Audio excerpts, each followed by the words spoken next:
A lone cowboy gave water to a fainting pregnant woman, unaware of the danger that followed her. Soon, a gang of bikers, led by a man who saw her and her unborn child as something he owned, showed up at his ranch. But Jake made a choice to stand his ground, even if it meant facing them alone. And just wait until you hear how this story turned in the most unexpected way, and why, in the end, justice didn't just knock, it roared in. The Texas sun showed no mercy that day. Heat shimmered off the dry earth, and not a cloud broke the sky's relentless blue. Jake McKellen stood alone near the far fence line of his family ranch, hammer in hand, sweat darkening the collar of his shirt. A man of quiet habits and firm values, Jake had lived on this land all his life. Ever since his wife passed 5 years ago, he'd spoken more to horses than to people, but that didn't mean he'd forgotten how to care. That's when he saw her. A lone figure stumbling down the dusty road, barely upright. A young woman, no more than her early 20s, with tangled hair, a dirt-stained dress, and a round belly she was cradling with trembling hands. She didn't look around. She couldn't. She was barely conscious. Jake dropped his hammer and ran. By the time he reached her, she had collapsed by the fence gate, her face pale, her breathing shallow. He kneeled beside her, gently lifting her shoulders. "Ma'am, can you hear me?" he asked, his voice calm but urgent. Her cracked lips moved. "Water," she whispered. "Please." Jake carried her inside without hesitation. He laid her on the couch, gave her water in slow sips, and placed a cool cloth on her forehead. She flinched at every sudden sound, her hands instinctively guarding her stomach. He didn't ask questions right away. He could see she wasn't ready. But after a few minutes, she spoke, barely above a whisper. "My name's Lauren," she said. "They're looking for me. I don't have much time." Jake raised an eyebrow. "Who's looking for you?" She hesitated. "People you don't say no to." The phone lines were down again, no surprise this far from town. Jake grabbed his CB radio and called in for Doc Harper, the local medic. Then he turned back to Lauren, kneeling by her side. "You're safe here," he said simply. "No one's gonna lay a hand on you." She looked up at him, tears starting to pool in her eyes, but she didn't cry. She just nodded. It wasn't even sundown yet when Jake heard the rumble. Engines, dozens of them. He stepped outside, wiping his hands on his jeans, and saw the dust cloud rising down the long road to the ranch. A line of motorcycles, shiny chrome, black leather. They moved in a slow, tight formation, controlled, practiced, not joyriders. These were men on a mission. Jake watched them pull up to the edge of his land, the lead bike stopping just behind the main gate. The man who got off was tall, broad, clean-shaven, but with hard eyes. He wore a red insignia on the back of his jacket, Red Thorn, MC. Jake had heard of them. Whispers in town, stories passed quietly at the feed store. No one ever said too much. No one ever wanted to draw attention. The man approached the gate but didn't cross. "You Jake McKellen?" he asked. Jake nodded. "We're looking for a woman, pregnant. Name's Lauren." Jake met his gaze, steady and unblinking. "She's under my roof," he said, "and she's not going anywhere with you." The man tilted his head, smirking slightly, as if he didn't hear right. "Maybe you don't understand who we are," he said, stepping forward. Jake didn't move. He didn't raise his voice, but something in his eyes made the other man stop mid-step. "No," Jake said, "I understand just fine." The silence that followed stretched thick in the air. One of the other bikers revved his engine behind the leader. Another spat into the dirt. Lauren, peeking through the curtain inside, saw it all. She knew what would come next, but she didn't know Jake. Not yet. Night fell like a curtain, quiet and heavy. Inside the ranch house, Lauren sat on the couch, wrapped in an old flannel blanket. Jake handed her a mug of tea, then settled into the chair across from her. No pressure, just presence. She finally spoke, voice raw. "I ran because they weren't gonna let me keep him. My baby. She glanced down at her stomach, then back at Jake. They had plans, deals. I wasn't part of them. I was just in the way. Jake didn't flinch. He listened. I thought I'd die out there, she whispered. But then you stopped. You saw me, gave me water like I mattered. A silence passed between them, heavy but not cold. Jake stood and looked out the window. Out there, fires burned along the fence line.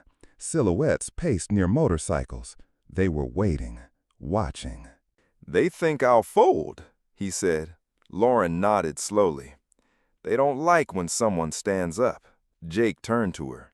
"Good thing I've done it before." A rock hit the side of the house, then another. Jake didn't react. He just pulled on his coat and walked out to the porch. "They'll push harder tomorrow," Lauren said softly.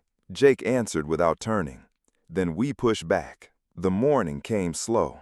A gray light rolled across the dry hills as mist curled around the fences. Jake stood on the porch, unchanged from the night before. He hadn't slept, he hadn't moved. His eyes remained on the distant line of motorcycles still camped at the edge of his land.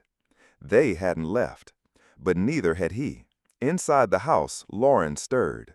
The silence outside was heavier now, calmer but charged. She stepped out onto the porch, wrapped in Jake's blanket. "They're waiting for you to blink," she said. Jake didn't answer right away. Then, let him wait. Suddenly, the silence was broken, not by the bikers, but by the hum of an old pickup truck rattling down the road. It stopped by the gate. A tall man in a worn veteran's cap stepped out. He looked at Jake, then at the line of motorcycles in the distance. "Thought you might need a hand."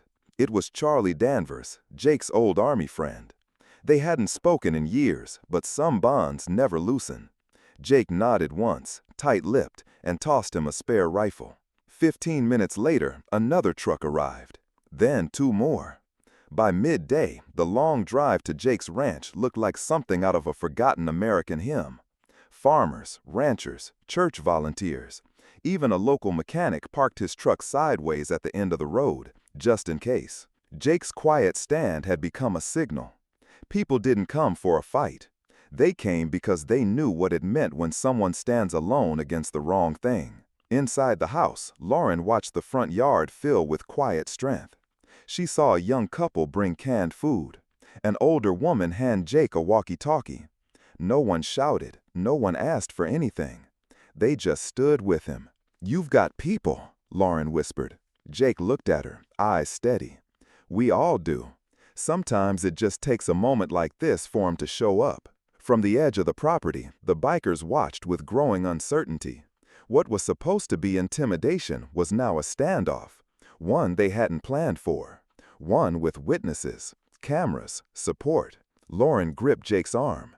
"You gave me hope when I had nothing left. And now, look at this." Jake simply answered, "That's what hope does." By afternoon, the wind had shifted. The line of motorcycles at the end of the drive still sat in the dust, but now their engines were silent. The men behind them stood less confident, watching the growing crowd at Jake McKellen's ranch with a new awareness. They were outnumbered in spirit, even if not in force. Jake gripped Jake's arm. "You gave me hope when I had nothing left.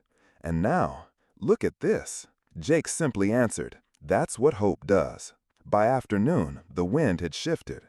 The line of motorcycles at the end of the drive still sat in the dust, but now their engines were silent. The men behind them stood less confident, watching the growing crowd at Jake McKellen's ranch with a new awareness. They were outnumbered in spirit, even if not in force. Jake stood firm at the gate. He hadn't said much that day, but he didn't have to. The people around him spoke just by being there.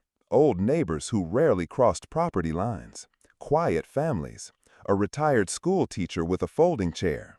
They had come not for Jake himself, but for what he stood for. At some point, a local reporter had arrived. Then a drone camera hovered. Pictures were being taken. Phones were recording. And just like that, the balance shifted. The leader of the riders, the man they called Blade, stepped forward again. Same cold eyes, same leather jacket. But this time, the edge in his voice had dulled. "You're making this bigger than it needs to be, Cowboy," he said. Jake didn't flinch.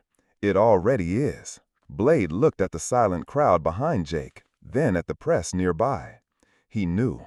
Whatever control he had, it was slipping. He gave a short signal with 2 fingers, and just like that, the bikers turned back to their engines.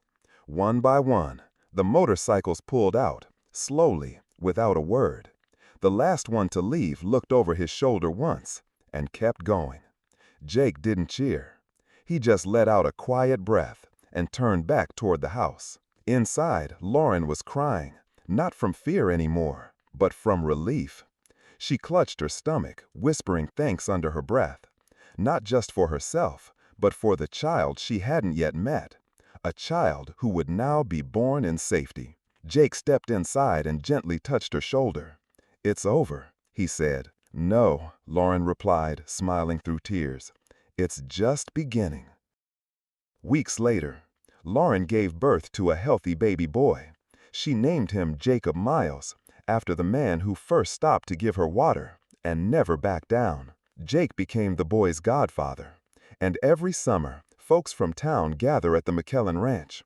They sit under the wide sky and remember that day, not as a battle, but as a stand. A reminder that sometimes doing the right thing is quiet, sometimes it's hard, and sometimes it changes everything.